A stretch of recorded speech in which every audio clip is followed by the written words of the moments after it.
कुछ बड़े नेता बिहार के हैं, जातीय जनगणना पर ही जोर लगाते हैं। बढ़ करके 65% भी हो जाता है और आरक्षण नहीं मिलेगा पिछड़ी जाति को, तो जनगणना से क्या फ़ायदा है। ये सिर्फ पिछड़ी जाति को दिग्भ्रमित करने की बात हो रही है। सुप्रीम कोर्ट में 98% सवर्ण समाज के लोग जज बने हुए हैं। हिंदू के सभी लोगों को आरक्षण दे दिया गया, सवर्ण को भी, पिछड़ी जाति को भी, दलित को भी। फिर वाई नॉट कि मुसलमान को क्यों नहीं? मुसलमान को इसलिए आरक्षण नहीं दे सकते हैं क्योंकि वह धर्म पर आधारित है। और दुर्भाग्य से आज तक मुसलमानों ने भी अपने हक के लिए लड़ने का काम नहीं किया।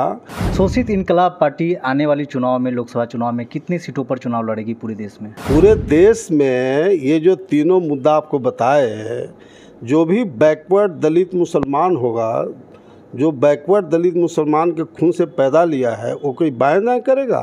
रोजगार कैसे मिलेगी इन लोगों को? अरे रोजगार तो जब सरकार बनेगी तब ना। हिंदू मुस्लिम तो हो ही रहा है देश में। नमस्कार, मैं युवराज, आप देख रहे हैं डेमोक्रेटिक लाइव। देखिए, 2024 के लोकसभा चुनाव अब नज़दीक आ गया है, कुछ ही समय शेष बच चुके हैं और ऐसे में एनडीए और एनडीए की बात करें तो सभी गठबंधन अपने अपनी पार्टी को, अपने अपने गठबंधन को मजबूत करने में जुट गई है। ऐसे में शोषित इनकलाब पार्टी अपने आप को कहाँ देखती है, इसलिए हम आज आए हैं नागमणि कुशवाहा जी के पास। चूँकि अगर बिहार की बात करें तो बिना जातीय समीकरण का चुनाव नहीं हो पाता है, और बिहार में अगर यादव को कोई टक्कर देने वाला कोई समाज आता है तो वो आते हैं कुशवाहा समाज। कुशवाहा समाज ही यादव को टक्कर देने वाले एक एकलौता ऐसा जात होते हैं। तो हमारे साथ नागमणि जी हैं, पूर्व केंद्रीय मंत्री हैं और शोषित इनकलाब पार्टी के राष्ट्रीय अध्यक्ष भी हैं। सर, सबसे पहले हमारे चैनल में आपको स्वागत है। अरे बहुत धन्यवाद। सर, एक तरफ एनडीए और इंडिया दोनों गठबंधन अपनी अपनी पार्टी को मजबूत करने में जुटी हुई है और भी पार्टी को एक साथ लाने में नीतीश कुमार जुटे हुए हैं। शोषित इनकलाब पार्टी अपने आप को कहाँ देख रही है? कि शोषित इनकलाब पार्टी ख़ास तौर से हम लोग पूरे बिहार और झारखंड के पैमाने पर पार्टी को मजबूत कर रहे हैं, संगठन बना रहे हैं। और बिहार की धरती, यूँ कहिए उत्तर भारत की जो धरती है, वह अमर शहीद जगदेव प्रसाद ने सामाजिक न्याय और धर्मनिरपेक्षता की लड़ाई लड़ते हुए शहीद हुए। जो लोग आज बिहार में बढ़ चढ़ के बात करते हैं, इन लोग के ख़ानदान का क्या कंट्रीब्यूशन है? जो लोग सत्ता में गए हैं, थे कभी, आज हैं, या अन्य जो लोग हैं, आज शहीद जगदेव प्रसाद उनको याद आ रहे हैं, जबकि उनका जो मूल सिद्धांत है उससे कोई लेना देना इन लोग का नहीं है।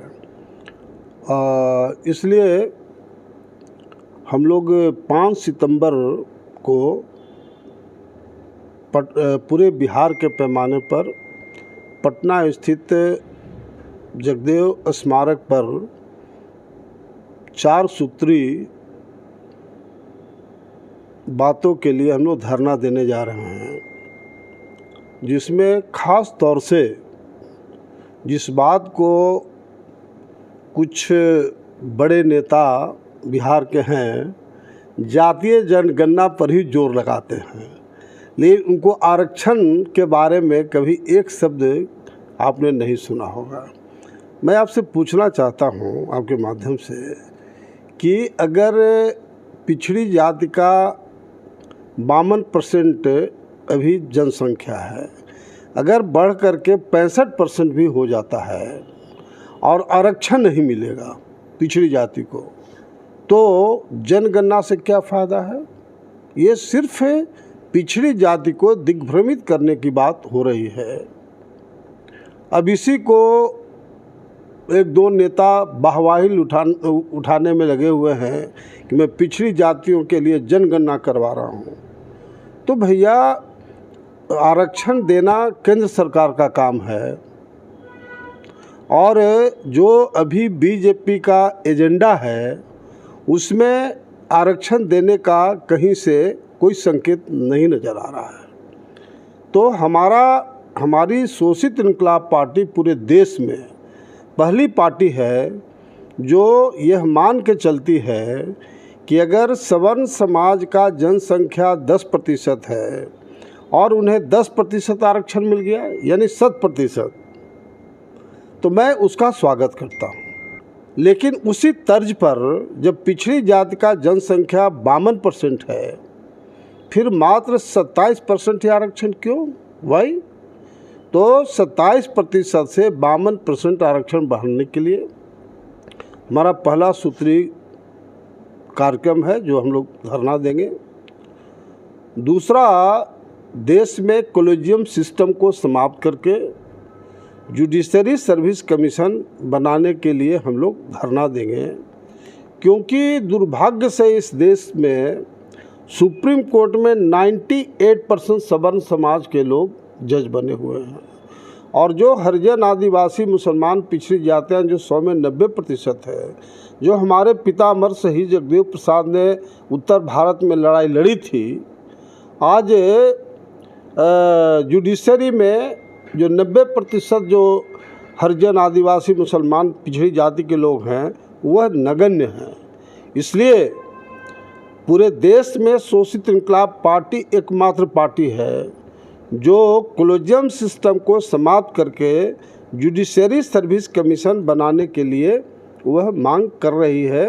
भगवान का फैसला एक तरह से जुडिशरी करती है। सर, ये तो आपकी संघर्ष आप कर रहे हैं, इसकी बात है। हम बात कर रहे हैं सर, आप कितनी सीटों पे चुनाव लड़ेंगे?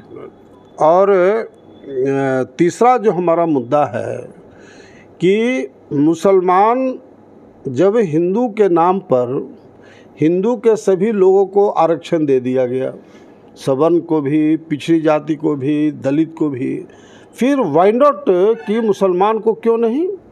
कि जो लोग बात करते हैं कि मुसलमान को इसलिए आरक्षण नहीं दे सकते हैं क्योंकि वह धर्म पर आधारित है, और दुर्भाग्य से आज तक मुसलमानों ने भी अपने हक के लिए लड़ने का काम नहीं किया। जब मुसलमान CA/NRC के आंदोलन किया तो भारत सरकार बिल्कुल इसको एक तरह से समाप्त कर दिया, या कोई इस पर स्टेप आज तक नहीं ले रहा है। तो बिना संघर्ष के कोई समस्या का निदान नहीं होता है।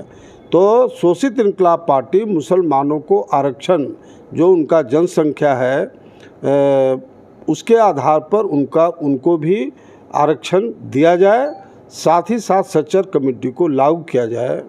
और मैं आपके चैनल के माध्यम से पुरजोर निवेदन करना चाहता हूं बिहार के तमाम जो पिछड़े हैं, दलित हैं, मुसलमान हैं, कि अमर शहीद जगदेव प्रसाद ने ये तमाम लोगों के लिए अपनी जान की बाजी दिया, तो कम से कम उनका जो शहादत दिवस के मौका पर जो हम लोग धरना का कार्यक्रम रखे हैं उसमें पूरे बिहार के लोग जुटे और अपनी ताकत का एहसास दिलावे, और लोग को लगे इस बात का अमर शहीद जगदेव प्रसाद का जो नीति सिद्धांत रहा है उसके आधार पर आम लोग को एकजुट होना चाहिए।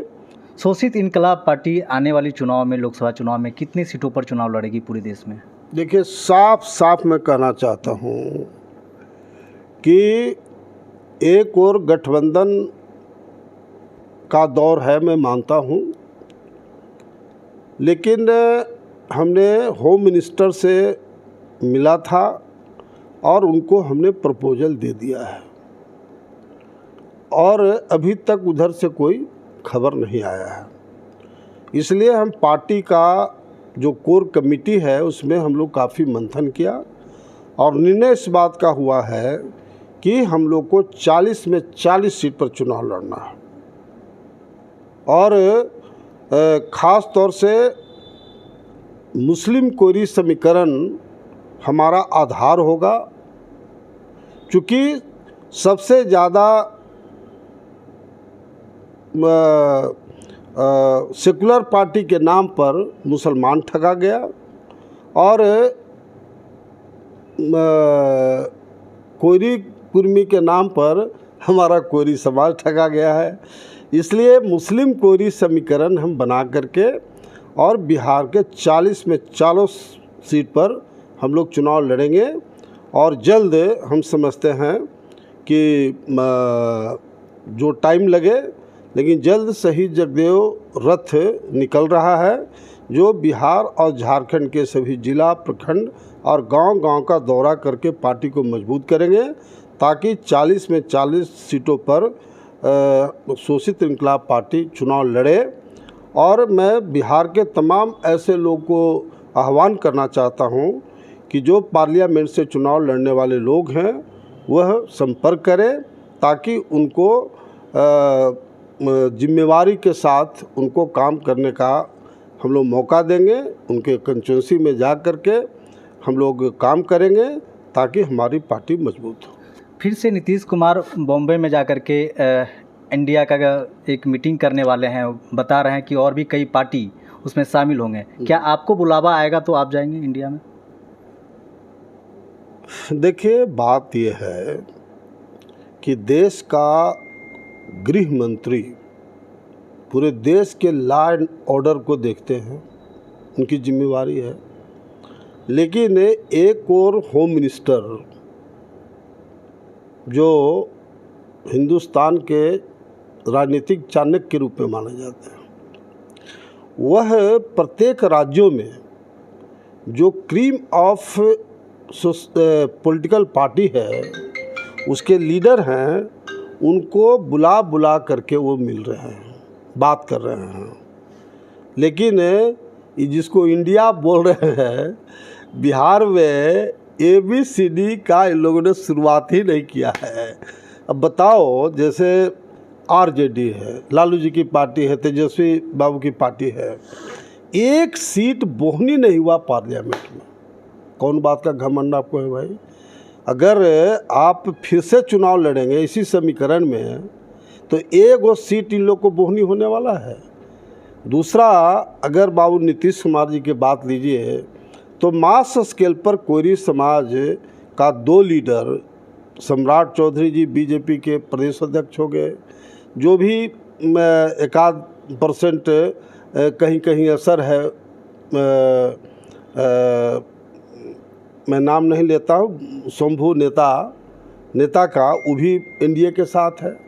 अगर हम लोग भी चले गए बीजेपी के साथ, तो एक वो वोट कुशवाहा समाज का बाएं दाएं होगा, मास बीजेपी के साथ जाएगा। तो थोड़ा सा भी जो इंडिया के जो नेता हैं, जो बिहार के नेता हैं, इन लोग पता नहीं वो सत्ता में इतने मशगूल हो गए हैं कि पार्लियामेंट इन लोग को नज़र ही नहीं आ रहा है। खाली मैंने सत्ता के नशा में लोग चल रहे हैं। तो अलग बात है कि हमने कहा है कि हम लोग अब 40 सीट पर तैयारी करेंगे और जल्द शहीद जगदेव रथ आएगा। पूरे बिहार झारखंड के पैमाने पर हम लोग सभी ज़िला में, प्रखंड में, गांव-गांव में जाएंगे, ताकि पार्टी मजबूत हो और हम लोग पार्लियामेंट का चुनाव 40 में 40 सीट लड़ सकें। यानी कि कोयरी समाज के जितने भी बड़े नेता हो, चाहे नागमणि जी का बात कर लें, या फिर उपेंद्र कुशवाहा की बात कर लें, या फिर बीजेपी प्रदेश अध्यक्ष का बात कर लें, सभी एनडीए के साथ हैं।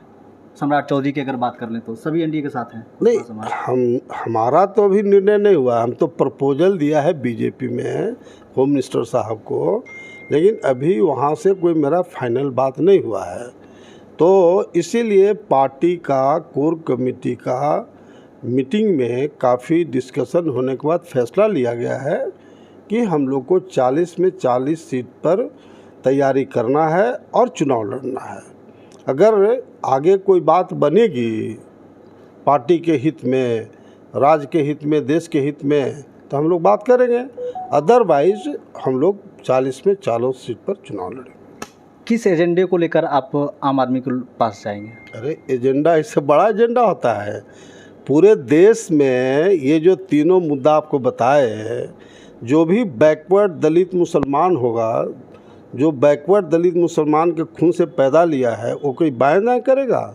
इसे पूरे देश में किसी पार्टी ने रोजगार कैसे मिलेगी इन लोगों को? अरे रोजगार तो जब सरकार बनेगी तब ना। हिंदू मुस्लिम तो हो ही रहा है देश में। देखिए, बात है कि रोजगार तो सत्ता में जो पार्टी जाएगी, रोजगार तो उसी को देना है।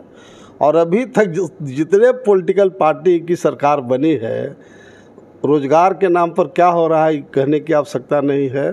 तो उसके लिए अलग से आप बात करिएगा, जिसमें आपको डिटेल्स बताएंगे कि हमारा विभिन्न क्षेत्रों में क्या क्या सोच है पार्टी का। बिल्कुल हर पार्टी से बिल्कुल अलग हम लोग का सोच है।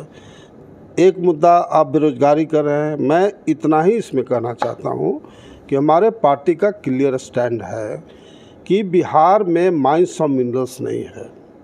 झारखंड में माइंस ऑफ मिनरल्स प्रचुर मात्रा में है। झारखंड में अगर माइंस का डेवलपमेंट कर दिया जाए और मिनरल्स बेस्ड कारखाना बना दिया जाए तो झारखंड जापान को भी पीछे कर देगा। लेकिन बिहार में यहाँ माइंस ऑफ मिनरल्स नाम का चीज़ नहीं के बराबर है। इसलिए हमारी पार्टी का साफ साफ मानना है कि जो किसान द्वारा उत्पादन, चाहे अन्न हो, फल है, वेजिटेबल है, फिशरीज है, पोल्ट्री है, अगर उसके आधार पर अगर छोटे छोटे इंडस्ट्रीज खड़ा किया जाए और शिक्षित बेरोजगार नौजवानों को उनके प्लान के आधार पर सरकार उतना पैसा मुहैया करे तो टोटल बिहार का शिक्षित बेरोजगार नौजवान को रोज़गार मिल जाएगा। और ये बिल्कुल गलत सोच है कि सरकार सबको नौकरी दे देगी। हाँ, सरकार का फंडामेंटल ड्यूटी बनता है कि इंटायर जो शिक्षित बेरोजगार नौजवान है उसको रोज़गार दे, चाहे सरकारी नौकरी दे या उनको कोई ना कोई रोज़गार दे। ये सरकार का पुनीत कर्तव्य होना चाहिए। इसलिए शोषित इनकलाब पार्टी का बिल्कुल सोच अन्य पार्टियों से हट कर के है। विभिन्न मुद्दे पर जब नेक्स्ट कभी आइएगा तो विभिन्न मुद्दे पर जो हमारी पार्टी का सोच है मैं बताऊंगा। सर, जब से महागठबंधन की सरकार बनी है प्रदेश में आपराधिक घटना बहुत ज़्यादा बढ़ गई है, इस पे क्या बोलेंगे सर?